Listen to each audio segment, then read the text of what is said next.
ఆదివారం నగరంలోని ప్రభుత్వ జనరల్ హాస్పిటల్ ఎదురుగా కీర్తి మెడికల్ స్టోర్ ను కర్నూలు పార్లమెంట్ సభ్యులు బస్టిపాటి నాగరాజు ఘనంగా ప్రారంభించారు. కర్నూలులో ఘనంగా కీర్తి మెడికల్ స్టోర్ ప్రారంభించిన ఎంపీ నాగజ్యోతి ఆదివారం నగరంలోని ప్రభుత్వ జనరల్ హాస్పిటల్ ఎదురుగా కీర్తి మెడికల్ స్టోర్ను కర్నూలు పార్లమెంటు సభ్యులు బస్తిపాటి నాగరాజు ఘనంగా ప్రారంభించారు. ఈ సందర్భంగా ఎంపీ నాగరాజు మాట్లాడుతూ అతిపెద్ద మెడికల్ స్టోర్ మన కర్నూలులో ప్రారంభం కావడం, అన్ని కంపెనీల మందులు ఒకే చోట దొరకడం నగర ప్రజలకు, వ్యాధిగ్రస్తులకు ఉపయోగకరంగా ఉంటుందన్నారు. అనంతరం కీర్తి మెడికల్ స్టోర్ ప్రైవేట్ లిమిటెడ్ యజమాని తిరుపతి రెడ్డి మాట్లాడుతూ తమ వద్ద మెడిసిన్స్, బేబీ కేర్, సర్జికల్స్ పై ప్రత్యేక డిస్కౌంట్ ఆఫర్తో లభిస్తాయని, అంతేకాకుండా మొట్టమొదటిసారిగా కర్నూలులో మెడిసిన్ హోమ్ డెలివరీ సౌకర్యం ఉందన్నారు. మన మెడికల్ స్టోర్లో బేబీ కేర్ ప్రొడక్ట్స్ పై 10%, మెడిసిన్స్ పై 20%, సర్జికల్స్ పై 25% డిస్కౌంట్ ఉంటుందని, కావున నగర ప్రజలు ఈ అవకాశాన్ని సద్వినియోగం చేసుకోవాలని కోరారు. మహిళా దినోత్సవాన్ని పురస్కరించుకొని షాపు ప్రారంభించడం మాకెంతో ఆనందదాయకమన్నారు. ఈ కార్యక్రమంలో manager Rajasekhar Reddy, ABM BG Gopikrishna, CRM doctor G Sushma తదితరులు పాల్గొన్నారు.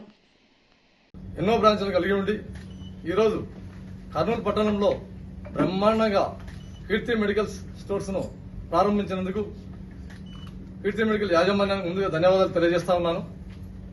అలాగే రాబోయే రోజుల్లో, ఎందుకంటే ఇప్పుడున్నటువంటి ప్రజలు పబ్లిక్ పాపులేషన్ పెరిగిపోతా ఉంది.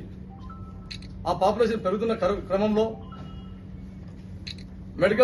ఈ మెడిసిన్ ఏ విధంగా ప్రజలకు అందుబాటులో ఉంచాలని చెప్పే సంకల్పంతో ఎవరు ఇంతవరకు ఎక్కడ లేని విధంగా వీరు వినూతనంగా ఆలోచించి కీర్తి మెడికల్స్ వాళ్ళు ప్రతి ఇంటికి చేర్చాలది, అంటే ప్రతి ఇంటికి వీళ్ళే సప్లై చేస్తామని చెప్పేసి ఆకాంక్షిస్తూ ప్రజలకు సేవలు డైరెక్ట్ గా ఇంటి దగ్గరికి చేర్చాలనే సంకల్పంతో, ఎందుకంటే కర్నూలు పట్టణం ఇంతవరకు ఎవరు ఏ మెడికల్ షాప్ వాళ్ళు ఈ విధంగా చేయలేదు. అటువంటి విధంగా వీళ్ళు ఇంటికే చేరుస్తాం. మేము 8 నుంచి 10 కిలోమీటర్ రేడియస్ తీసుకొని మేము ఆ విధంగా మేము సర్వీస్ చేస్తామని చెప్పేసి ముందుకు వచ్చినందుకు చాలా చాలా గర్వకారణంగా ఉంది. అలాగే కర్నూలు అంటేనే ఒక మెడికల్ హబ్, అది అందరికి తెలిసిన విషయమే. రాయలసీమలో కర్నూలు అంటేనే మెడికల్ కి పేరుగాంచింది. అటువంటి మెడికల్ హబ్ లో ఈరోజు కీర్తి మెడికల్ మాల్ వాళ్ళు ఈరోజు బ్రహ్మాండంగా ఆ మెడికల్ కు సపోర్ట్ గా వచ్చేటట్ల ఈ విధంగా వినూతనంగా ఆలోచించి మా కర్నూలు పట్టణంలో ఈ కొత్త కార్యక్రమం చేసిన చాలా చాలా సంతోషంగా ఉంది. అంతేగాక రాబోయే రోజుల్లో, ఎందుకంటే ఈ కర్నూలు పట్టణం అనేది దినదినాభివృద్ధిగా భావించబడుతుంది. ఎందుకంటే ఎక్కడ లేని విధంగా ఈ కూటమి ప్రభుత్వం వచ్చాక కర్నూలును దేశంలోనే ఒక పారిశ్రామిక కేంద్రంగా గుర్తించబడింది. ఓర్వకల్ అనేది అంటే దేశంలో 13 పాయింట్లు ఇస్తే అందులో కర్నూలు అనేది వినూతనంగా ఒక పారిశ్రామిక కేంద్రం చేశారు. అటువంటి పరిశ్రమలు వినూతనంగా వచ్చినటువంటి క్రమంలో కీర్తి మెడికల్స్ వాళ్ళు మాకు, ఎందుకంటే రాష్ట్రంలో వాళ్ళు ఎన్ని ఉన్నా కూడా కర్నూలులో వీరి సేవలు ఇంకా మరింతగా అందించబడుతూ ప్రజలకు ఇటువంటి బ్రాంచ్లు ఇంకా మా కర్నూలు జిల్లాలో ఆదోనైతేనేమి, అంటే ద్వితీయ స్థాయి సెకండ్ టైర్ టౌన్లకు కూడా విస్తరించాలని చెప్పేసి కోరుకుంటున్నాను. అలాగే ఈ యాజమాన్యం కూడా రాబోయే రోజుల్లో ఇక్కడ లోకల్ వాళ్లకు మాకు ఎంప్లాయ్మెంట్ పరంగా అయితేనేమి, ప్రజల సేవల పరంగా అయితేనేమి అన్ని రకాలుగా వీళ్ళు ఆలోచించి ఈరోజు చూస్తా ఉంటే ఎంతో చక్కగా, అసలు నేను కర్నూలులో ఆల్మోస్ట్ ఆల్ మెడికల్ షాప్ అన్ని చూశాను. వీళ్ళు డిఫరెంట్ గా, ఎందుకంటే ఒకటే మెడికల్ షాప్ లో వీళ్ళన్ని బేబీ కేర్ అయితేనేమి, మెడిసిన్స్ అయితేనేమి, సర్జికల్స్ అయితేనేమి, అంటే రకరకాలుగా ప్రతిదీ తీసుకున్నారు. దీంట్లో పారామీటర్స్ అన్ని తీసేసుకుని ఒక కస్టమర్ వచ్చాడంటే ఇది లేదనకుండా, అది కూడా ఎస్పెషల్లీ కర్నూలు గవర్నమెంట్ హాస్పిటల్కి ఎదురుగా, ఎందుకంటే మనకు కర్నూలు జిల్లాలో ఎస్పెషల్లీ డైలీ 4,000 నుంచి 5,000 మంది ఓపీ ఉంటుంది జనరల్ హాస్పిటల్. దానికి ఆపోజిట్ లో, అంటే ప్రజలకు సౌకర్యంగా ఉండాలని చెప్పేసి జీజీహెచ్ హాస్పిటల్కి ఎదురుగా పెట్టారు. కాబట్టి చాలా చాలా సంతోషంగా ఉంది.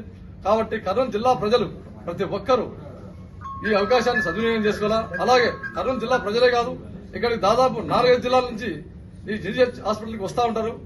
అందులో భాగంగా ప్రతి ఒక్కరూ ఈ కీర్తి మెడికల్స్ వారి యొక్క సేవలను వినియోగించుకుని రాబోయే రోజుల్లో ఈ యాజమాన్యం మరింతగా వృద్ధి చెందాలని ఆకాంక్షిస్తూ, ఎందుకంటే ఈ కీర్తి మెడికల్స్ వాళ్ళు దయచేసి నేను ఒకటే మీరు వినియోగించుకునేది, మీరు ఇంతటితో ఆగకుండా మా కర్నూలు జిల్లాలో ఇంకొక మాల్ ఖచ్చితంగా ఓపెన్ చేయాలని చెప్పేసి నేను మరీ కోరుతున్నాను. ఎందుకంటే ఆదోన్ అనేది కూడా బ్రహ్మాండమైన ప్రాంతం. అది రెండో బాంబే మాల్ పేరుగాంచినది ఆదోన్ అనేది.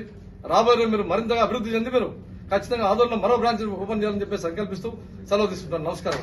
రోజులే కాకపోతే ఈ రోజున మనని అందరు పొగుడతారు, అదొకటే తేడా ఉంటుంది.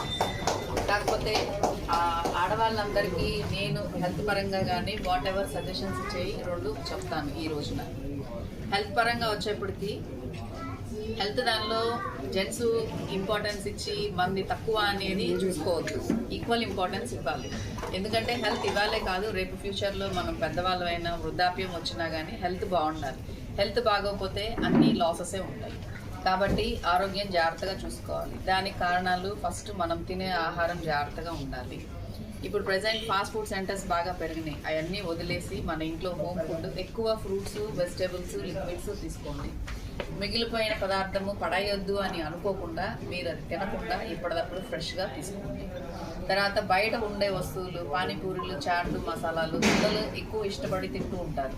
అవి అన్నీ వీలైనంత వరకు వదిలేయమని చెప్పండి. ఏంటంటే ఒకసారి పానీపూరి తిన్న తర్వాత వామిటింగ్స్, మోషన్స్ అయ్యి ప్రాబ్లమ్స్ అవన్నీ వస్తూ ఉంటాయి. సో వీలైనంత వరకు కేర్ఫుల్గా ఉండి హెల్త్ పరంగా జాగ్రత్తలు తీసుకుంటే ఆరోగ్యం బాగుంటుంది, లైఫ్ బాగుంటుంది. రెండోది, పిల్లలకి ఫ్రీడమ్ ఇవ్వాలి, కానీ కంట్రోల్గా, గార్డెడ్గా ఇవ్వాలి. మనకి స్వేచ్ఛ అనేది ఉంటుంది, కాదనట్లేదు. మనం అది దాన్ని ఎంత లిమిట్లో ఉంచుకోవాలో అది మనం చూసుకొని ఆ లిమిట్స్ పరంగా మనం ఎంతవరకు వెళ్ళగలిగితే అంతవరకు వెళ్ళాలి. ఆ లిమిట్ క్రాస్ అయ్యి ఎట్లా అంటే లక్ష్మణ రేఖ టైప్లో ఉంటుంది మనకి, అది కనిపించదు, చాలా సున్నితంగా ఉంటుంది. అది మనం అసెస్ చేసుకొని జాగ్రత్తగా చూసుకోవాలి. మన పిల్లలకి కూడా అలానే చూసుకోవాలి. పిల్లల్ని బాగా ధైర్యంగా, ఎస్పెషల్లీ ఆడపిల్లల్ని ధైర్యంగా పెంచాలి.